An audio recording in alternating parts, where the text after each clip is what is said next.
Welcome to Smart Women Talk. This is your host, Katana Abbott. I'm a midlife millionaire coach and a certified financial planner, and I search the world for smart women and a few good men, including best-selling authors and thought leaders who are on that leading edge. So join us for conversations on money, business, health, and inspiration, so you can live with more purpose, passion, and prosperity. Hello, everyone. This is Katana Abbott, and I want to welcome you all to Smart Women Talk. We often discover our purpose during our darkest hours. I know that's what happened for me. And all of us have experienced adversity at different times in our life, but I say there's always a gift. And adversity almost always makes us stronger. Today, we're going to be speaking to a wonderful woman, someone I've known for decades now. She is a breast cancer survivor. She is the co-founder of Pink Fund. Her name is Molly MacDonald. So we're going to talk to Molly about her belief in her ability to help others despite not being able to help herself, and how this gave way to her life's work and passion with Pink Fund. So not only are we going to ask Molly about her story, which is very interesting, but we're going to talk about the power of belief, how to create a committed and competent and caring culture, and why nonprofit organizations need to be run like a for-profit business. And I believe that too. So Molly, that's enough of that. Welcome to Smart Women Talk. I am just so excited to have you here. I've seen you for years, and I know what you've done. Thank you. I want you to talk a little bit about how you started Pink Fund. I would love for you to share that day when this all began. Now, I'm thinking of a specific incident. So just as a little, my back story is for years, I grew up privileged, very privileged and well-educated and very comfortable. And then I married up, even more privileged and more comfortable. And I lived a life of luxury that most Americans gamble and buy lottery tickets, assuming that if they had all that money and a big house and beautiful cars and a wardrobe and first class vacations, that they would be fulfilled and happy. And that all fell apart, actually. Curiously enough, on September 11th, 1997, I moved my children out of this home, and quickly, because I had found that my home was going to be auctioned off at a sheriff's sale about 3 weeks earlier. And I'd been having dreams that all the money was gone. My former husband, my children's father, and I have 5 of them, by the way, got involved in a deal and lost all of our money, which was about $20 million. Got totally taken. And it was curious because he considered himself like really a smart man, and he'd gone to Harvard Law School and had the benefits of a very privileged life as well. So anyway, I move us out. I rent a house for cash. And I had to go back to work after being out of the workforce 12 years. So I'd been in the newspaper business. I was an executive at the Detroit Free Press. And the world had changed dramatically in those 12 years when I was wiping butts and noses all day long. And so I had trouble finding work. And I wasn't suited for the corporate world at all. So I wasn't a siloed person. I'd been in the newspaper business. As I said, I was used to walking into the front of a room, sitting down and raising my hand, asking questions, and continued to ask questions until I got those answers. And that did not work in the corporate world, especially 27 years ago. They didn't like that. So I had taken a lot of personality tests, and actually in second grade, I was rated 95% for persuasive ability. I still have that test in a box. And so I thought, I'm going to go into sales. So I segued my career into sales, and I was selling large and grand graphics, like huge building banners, vehicle wraps. A lot of that stuff has gone digital now, but it was just starting in 2002-ish, and I was really good at it. I was flying to New York City on Friday, April 1st to present to Major League Baseball that the company that I was joining as a woman-owned division of their business was on the short list to get the bid for all the graphic programs for the city of Detroit and the suburbs for the Major League game that was going to be played in Detroit in July of 2005. So I meet with this woman named Ann Ochi on their Park Avenue offices, and I'm thinking, this is fantastic. We're finally going to make enough money to be comfortable. I had the kids, actually, the kids were on Medicaid for a while. They were on subsidized school lunches. It was a very challenging time for us. And so I felt, okay, I'm going to be able to breathe a little bit. I'm going to have this 6-figure job with health insurance. So curiously enough, a few weeks earlier, I'd had my annual mammogram and I had no family history of breast cancer. But I had gotten a call back that the mammogram looked suspicious, like there were some spots. They said it looked like kind of sand scattered on it.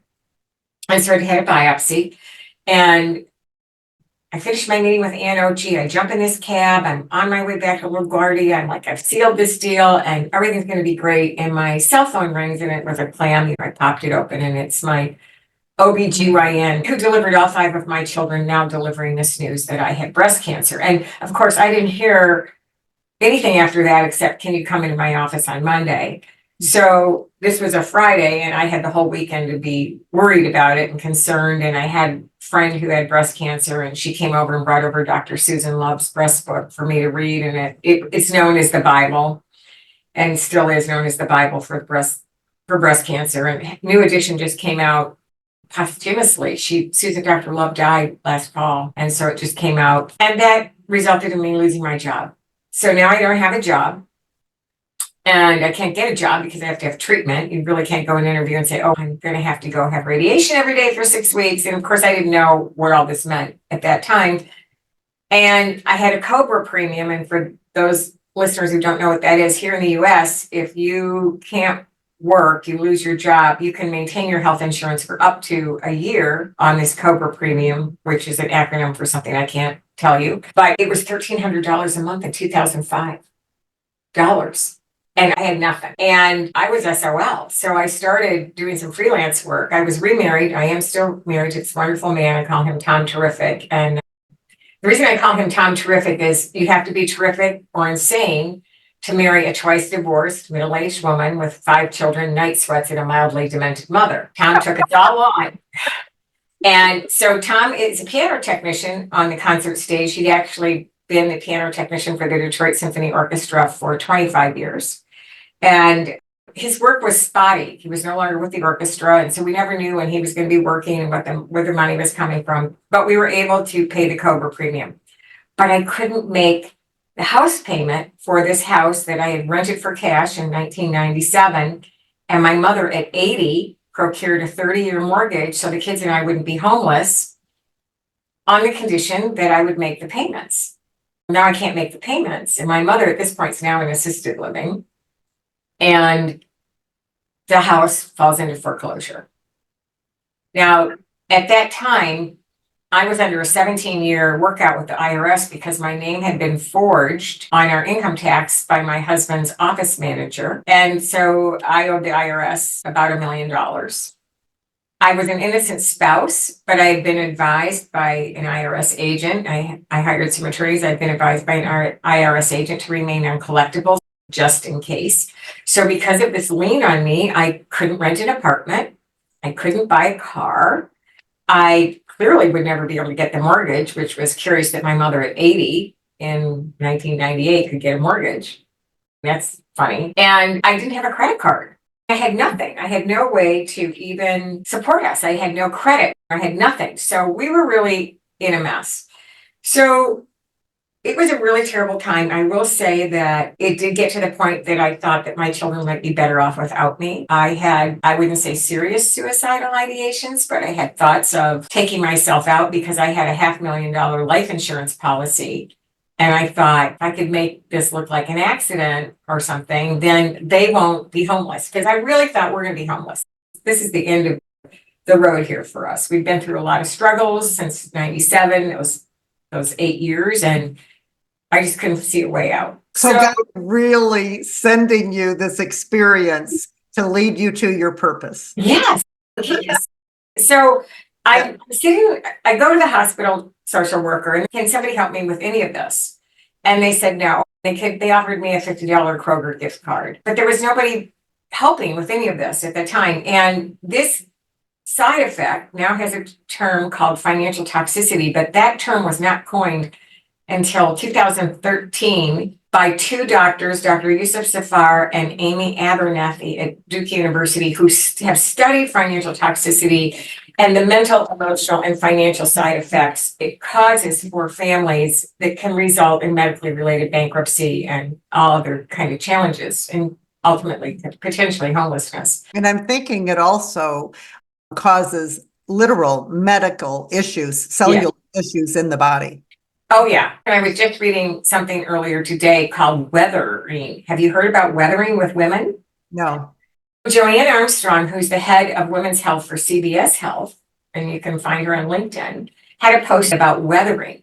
And it's about years of stressors on people that actually shorten our lifespan, but do result in physical, like heart issues, blood pressure, mental health issues, all kinds of things. And I thought that was really interesting because I thought about the sun, which is a lovely source of energy and warmth, right? But if you put the sun on a building for years and years, it weathers, it falls apart. Right? And so definitely I've decided that I am I don't want to say victim, but that I have experienced weathering. And I think we as women really do experience weathering because we become pregnant, we bear children, we raise children, we have jobs, we take care of our parents, we do all the things at school for our kids. We have so many responsibilities that I hate to say that most men don't have. And so I think women are more at risk for weathering and the physical and psychological side effects with that. So anyway, that's an aside. So I'm sitting in these treatment waiting rooms with all these women waiting for the radiation treatments, and we start chatting. We start seeing some of the same women. We're there for 6 weeks, and it changes a little bit, but we started talking, and these women had much more aggressive breast cancer than I had, and they were on longer term treatment protocols with really toxic physical side effects, and they were on unpaid leave. So they were on what's known in the US as a Federal Medical Leave Act benefit, where you can take up to 90 days of unpaid leave and be guaranteed a job when you return, maybe not the job that you had, but a job at the same salary. And they were going to stop treatment and go back to work because they were going to lose a job entirely. Their treatment was going to take 120, 180 days, and they didn't have the ability to not have a job. And so that was the sort of Oprah aha moment that I had. Whoa, wait, this is not right. Why isn't somebody doing something about this? So I went home to Tom Terrific. And by this point, by the way, I'm in line at the food bank in the basement of a church pantry to help feed the family. So while people were delivering dinner every night, I didn't have any money for milk or cereal. And so I am using this food bank, and thankfully there are food banks to supplement our groceries.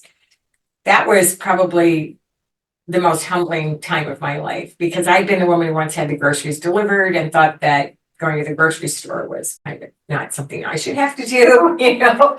And so here I am standing in line in this church pantry for about 4 months I went. So I went home to Tom and I said, Tom, I think we should start a nonprofit. And I had no experience in nonprofit except being a member of the junior league. And I think we should pay these women's bills for their creditors for housing and like their car payment and utilities for 90 days. And he just looked at me like, you're in line at the food bank. We just pulled this house out of foreclosure with your mother's help. You don't have a job. We can't hardly pay our own bills. What are you thinking? And he said to me in his head, he's thinking, you've lost your breast. I know that, but now you've lost your mind. So Tom is the detail guy and I'm the visionary. And without Tom, there would be no Pink Fund. So we basically bootstrapped the organization into existence. I had an Eero Saarinen, for those who don't know what that is. He's a mid-century modern architect and furniture designer. And I had one of his tulip tables, which was a round kind of formica type table with a tulip shaped base. And the graphic designer that I wanted to create our logo, which I'll show it to you right here. You can see it has a heart and ribbon on it. So I traded the kitchen table for the logo. And then we got a donated website, and then the medical writer at the Detroit Free Press where I had worked, Pat Anstadt-Kiska, agreed to do a story on what we were trying to accomplish. So we launched with her on October 2nd, 2006, a Monday. And front page story, what was then the women's section. They don't have that anymore, but it was a great story, big front page, lots of pictures. And it was picked up by 27 newspapers because at the time, the Detroit Free Press was part of, I think, McClatchy newspapers. And so all the McClatchy newspapers picked it up. So that got us started. And nobody believed I could do this, by the way. In fact, I remember telling people I was going to do this. Tom thought I was crazy, but he went along with it because he'd seen me do other crazy things that worked out. But other people were like, no. And I remember going home to Tom and crying and saying, these people don't believe I can do this, but I believe I can. And this is decades pre-Ted Lasso with the believe sign in the locker room. But it is about the power of belief. And I don't know how this works. I really can't figure it out, the science behind it, but there is science about it, like you alluded to earlier when we were talking about what you put in your mind and what you think and what you believe and what happens. And so we just got started. I can't explain it. I just believed I could. And I'm 73, like I told you earlier. And so when I was a little girl, my mother would read this book, The Little Engine That Could, to me. And that was a book, I think was written in 1939 by this guy named Waddy Piper. And it was about this little train that was taking these toys up the mountain. And this mountain was very challenging for this train. And the little engine was saying to itself, I think I can, I think I can, I think I can, I think I can, I know I can, I know I can, I know I can. And that is what was in my head. I think I can, I think I can, I think I can. And then things happened along the way that reinforced that I could, and I did. So I started the organization with two people I trusted, one with my very life, my surgeon, my breast surgeon, and the other, a girlfriend around the corner under a different name. Same logo, but different name. And within a year, the two of them set up a board of directors and would not allow me to sit on the board. And I expressed some concerns about potential conflict of interest. And within a couple of weeks of that, I received a courier delivered letter severing their relationship with me and taking over my organization. And that night, I called the graphic designer that I traded the kitchen table to, and I was wailing, and she thought somebody had died. I had never felt more betrayed in my entire life, even from my previous husbands, never. And I didn't know enough to protect the intellectual property. I didn't know enough. There were things that I should have done that I didn't do, but as my husband said, this was a gift to me because the Pink Fund has far exceeded anything I would have been able to accomplish with them. And while it was very challenging at the time, I was like, oh my God, stunned. And then Tom said, we're just going to start over. And so this was a Friday. And on Monday, Tom said, we're going to call this organization the Pink Fund. I'm like, okay. So we started over. And I think that letter came in August and we launched by October 2nd. That was like, did I want to give up then? I did not want to give up, but I was so stunned. Other times I wanted to give up. So we had some challenges with board members. So when you start an organization, you have a nonprofit, you must have a board of directors. Nobody believed I could do this, right? So who's going to sit on the board? And my former wealthy friends, I didn't want to go and try to fleece them for money. Because when I had a lot of money, I could always tell when people were getting close to me to ask for a financial gift. People would want me to sit on their board, and I'm like, there's a money part in this, right? It wasn't that they thought I was smart or competent. It was that they wanted my money. So we started out with the graphic designer was on the board, my husband, and two other people.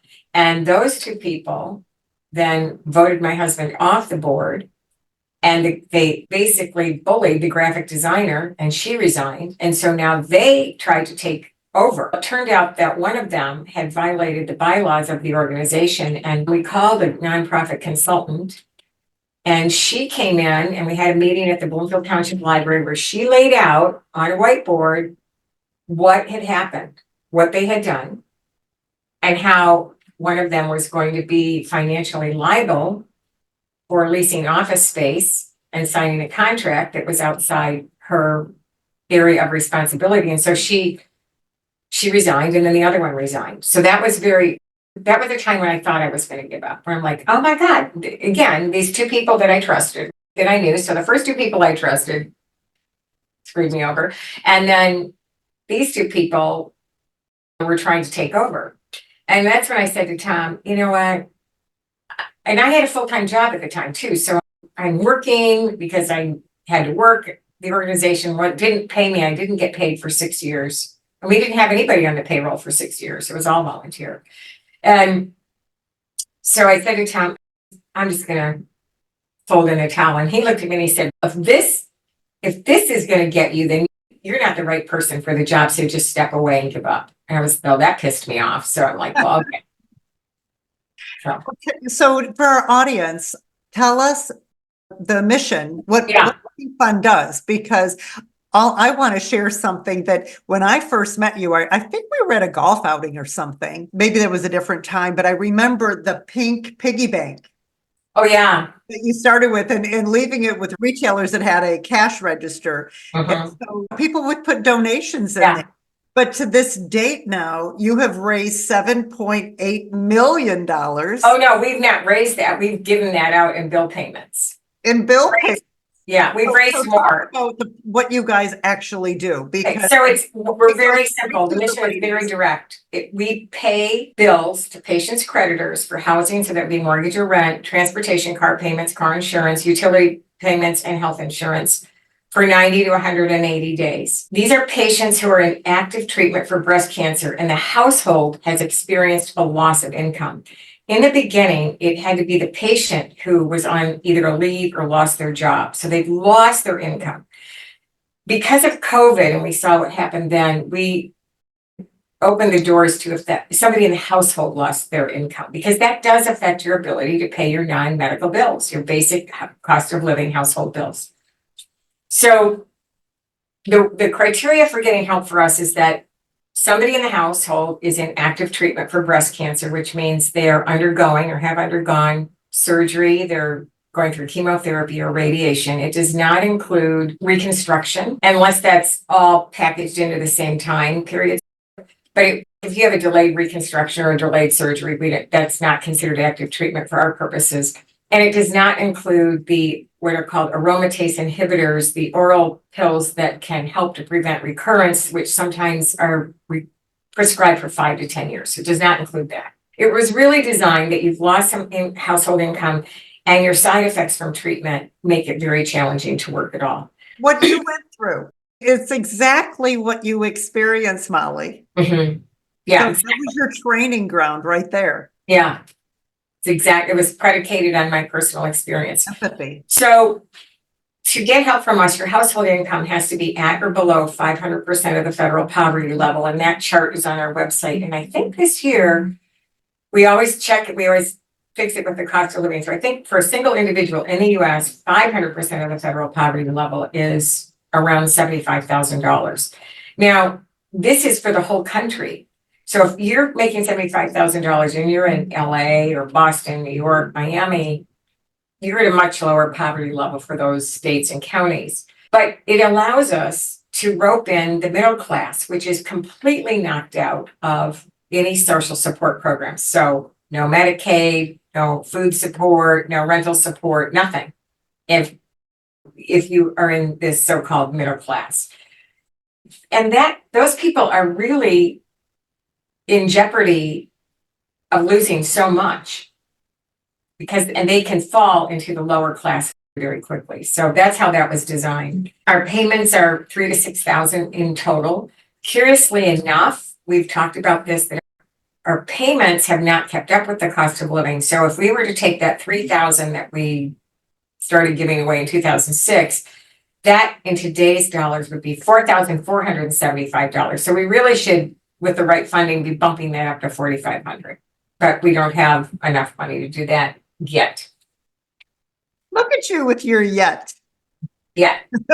Not yet is what I say all the time, not yet. Wow. So the other thing I think that your listeners would like to know about the belief is vision boarding. Yeah, I was just going to ask you, because I heard that you're a big vision board person. Do you do that for yourself and for the organization itself? Yes. Some of the stuff that I have, the only thing that I have that I don't think is possible for me is the Nobel Peace Prize. That's not going to happen. So that's not on my vision board. I do have that I want an Oscar for a screenplay on there. That's a personal thing. But the problem is I haven't finished the screenplay. You got to do some of the work. You can't just envision it and it doesn't just pop out. But Are you going to be tied to the book that you are writing? yeah, no, the screenplay is actually a story of a mother and her 12-year-old daughter who takes her life because she's being sexually abused by the father and the mother doesn't know. It's quite an amazing story. I did pitch it at a screenplay workshop in 2004 and somebody wanted to buy it. I went to an entertainment lawyer here in Michigan named Howard Hertz and he read the pitch and he said, you can't sell this for anything less than $1 million. He said, it's really good, but he said, I think you should write the book. I have not written the book. So. You're going to have time. Yeah. Oh, yeah. Yeah. So what I wanted to say about my vision board. So in 2007, I was scholarship to go to Colorado and go to a retreat, a breast cancer survivors retreat in Colorado Springs. And so it was a 3-day fabulous retreat. And the organization that does that is called Sisters Hope. And they're here in Michigan, but they're also in Colorado. You're in a fabulous program. And at the end, the last day, they brought out the foam core and the magazines and the scissors and the glue sticks. And I'm like, oh boy, I'm not like a cutout paste and glue lady, but I was scholarship and I needed to play nicely. And so I made my first vision board and I put the Ford Motor Company blue oval on it. Knowing that Ford was very big in the breast cancer space and working at the time solely with Susan G. Komen. And so that was 2007. And 5 years later, Ford invited me to come in and pitch our value proposition because they were considering diversifying their charity program called Warriors in Pink. And at the time, I was not employed by the Pink Fund. This was 2012. So I made the vision board at 7, so it took 5 years. And it was 2012. And our annual revenue was $168,000 to Komen's $480 million. We were working out a donated office space. I had actually been fired from a job because my employer didn't like that I was using my lunch hour and weekends to work on the Pink Fund and said, well, you're going to have to make a decision. And I said, oh, no, sir, you have to make a decision because I have to have a job. And so at that point, I was terminated. I started looking for work and then the board voted me in a $20,000 salary. Because I said at this point, you're going to have to find somebody to do this for free because I'm going to have to go get a full-time job. Or you can sundown, which in nonprofit lingo means you just shutter your doors and whatever money you have left, you give to a nonprofit delivering a similar mission. So they decided to hire me. And so then this became full-time for you, finally. Yeah, it did. And by that point, I was actually getting child support. So I think my total income with the 20,000 they gave me and the child support, I think I was making around 60 since 2012. So I was eking out. I was very much eking out. You know, we were making the house payment and all of that. But so Ford, what was so beautiful about it is that the mission that Pink Fund delivered was completely different than the mission that Komen delivered at that time. And so there was no conflict. There was no competing, but Ford actually launched a national ad campaign for us and manufactured what was called Time to Fight. And we brought in James Denton. Too long a story to tell here, but he had played Mike the Plumber in Desperate Housewives. The show had just wrapped, so everybody knew who he was. But his mother had died from breast cancer because she was a working widow when she felt the lump and could not afford to not work and didn't get treatment and died. Unbelievable. And James' wife, Erin Denton's sister, had just been diagnosed in 2012. And she was a nurse in Chanhassen, Minnesota. And her husband worked in a water plant. And she could not be in the hospital setting immunocompromised. So now she couldn't work. So we had a really good story that illustrated why the Pink Fund's mission is essential. And James was well known, so they made these Time to Fight t-shirts, which we still have a few, and sold them. And then they made ads with James in the shirt. And those ads were full page, full color, full run of press, People in Style, Ladies Home Journal, and Us Magazine, October 2012. We launched on the Talk in LA, a show that's still ongoing. And then we were on the morning shows in New York. So it was just a complete miracle. I still can't explain that. So what I want to share, though, is your ability to stand up and ask questions, and then your experience of being in New York and having to pitch and everything. It all came into play here. It was all preparing you for what you do today. As I said, I rated really high on persuasive ability, so that lines up with sales. But when I had to elect my major at the University of Michigan, I elected journalism for 3 reasons. I was very curious about people, so I wanted to be able to ask questions, like you said. And I figured that if I asked questions as a journalist, nobody would be offended by me. I'm very curious as a person and have been considered nosy in the past. I'm probably still considered nosy, except people put up with me now. And maybe they pretend to like me and they don't. But I elected journalism for 3 reasons. One is you could asking questions. Deadlines were really key to me. I'm a procrastinator, so I wait to the last minute and then I can write something really well quickly. And then the other one was language. You didn't have to have a really broad vocabulary to be a reporter at the time. Now it's different. Reporters use lots of big words. So all of this did lead you here. Where are you now with Pink Fund? Because you're at a different phase now. And what we said we were going to share how you have to run a nonprofit like a for-profit. And you shared a little bit of that, but where are you right now? Because you've had to make some major changes in the organization so that you can, do I want to say you can transition at some point? Yeah. Because that transition can mean a lot of things to people these days. So let's talk about succession or replacements. Just so you understand, nonprofits, I report to a board of directors. So even though I'm a co-founder with my husband, I have a legally binding employment contract.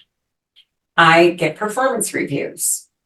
I haven't really screwed up anything yet. And that's because if there's any little problem between board meetings, I call the directors and let them know. I make sure that I get ahead of things. So on my contract, right now it's renewable annually, but I am planning on stepping aside in 4 years. So I have some goals for the organization that I need to get it to, financial goals as well as process goals. And I'm still very viable and engaged and good at what I do. And I say that because I'm asked to speak nationally at conferences and moderate panels. And I'm not ready to go yet, and the organization is not ready for me to go. I have, frankly, had a number of people I considered as my successor, and we've brought them in on a contract or a project basis, and we've seen that's not really the right person. So the plan now is that about a year before I go, and that will be determined by, am I still okay at my job? Am I relevant? Am I healthy? Do I want to stay? Do I go? We always have the stay or go interviews. That song, should I stay or should I go? We ask that of our entire staff every single year, and we sit down, and this is a aside, but I'm going to say this about employing people. When people that are valuable leave your organization, you as a leader have not done your job, because you need to know why they would stay or go. And so we have the stay or go interview every single year. We also sit down and talk with staff quarterly. So this little organization that started out with me and a part-time program director, we now have 10 employees and 4 contractors. And then we have auditors.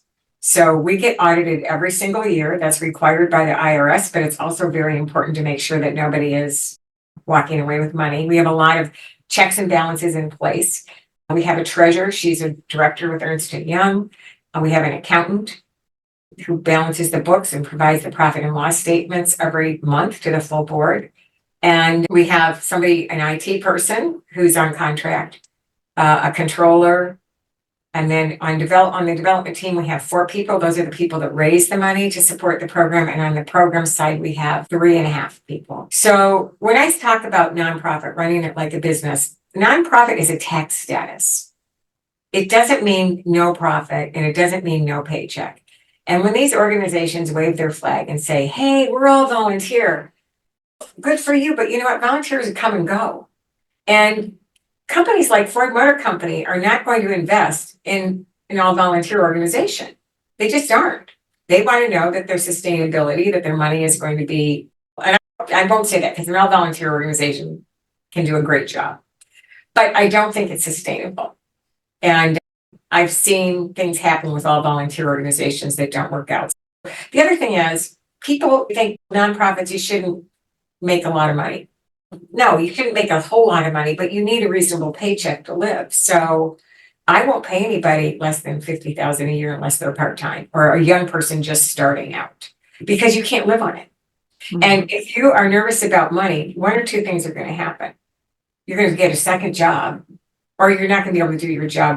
Or this doesn't happen with us, but this is where people take money from the organization or commit fraud. They don't feel financially secure. So we also have health insurance for our employees, and we have a 3% match IRA. And while we're not under FMLA legally, because we don't have 50 employees, we don't have to provide the FMLA benefit. But if somebody in our employee needed time off without pay, like they've exhausted their vacation time, we would probably, we've thought about, we'd give them a 30-day non-payment for their position. And it would also depend on their position, because we have to hire somebody to replace them while they were at some of those jobs while they were out. So we run it like a business. I don't handle any of the money. We have 3 people watching over the money. So 1 person does the budget for expenses and 1 person does the budget for income. And then we have the accountant who looks at everything. And then our treasurer is awesome. She asks really great questions and makes sure that everything is buttoned up. So that's all good. And so I'm listening to you, and people say, oh, I want to start a nonprofit. Smart Women's Empowerment is a nonprofit, but we're a project. We're a very small project of the United Charitable Program, which is a huge nonprofit. Right. So they're doing all those things that you're doing. For you.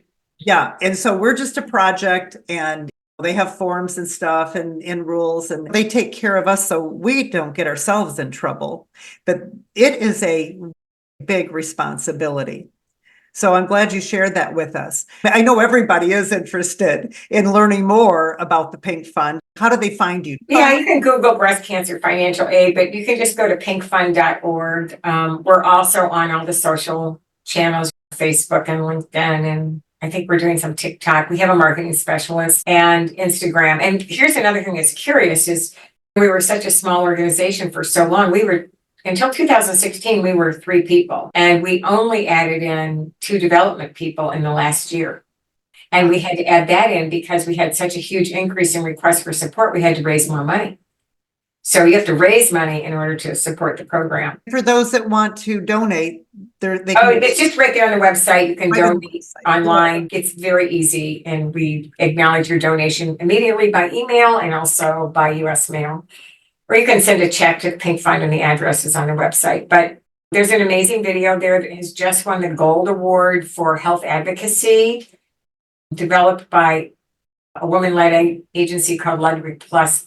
Advertising Age awarded this designation to our video. It's called the Manifesto video. And it really illustrates in 90 seconds what the challenges that these patients face and why our work is essential to what we call treatment adherence and survivorship outcomes. Molly, with stats like 1 in 8 women have to deal with breast cancer. I was reading that almost 250,000 women get diagnosed per year, including another couple thousand men. Yes, so about 2,000 men in 2024 will be diagnosed, and about 264,000 women. And the American Cancer Society really is the repository of all those stats. So anybody who wants any stats on cancer, that's the place to go. Good. We want to thank you so much for coming. Thanks. And being here. It's been wonderful. I'm sure you'll have lots of visitors to the Pink Fund. If people want to engage with us, they can send an email to me, Molly, with a Y, at thepinkfund.org, and I'd be happy to share any of the opportunities. We do have ambassadors nationally.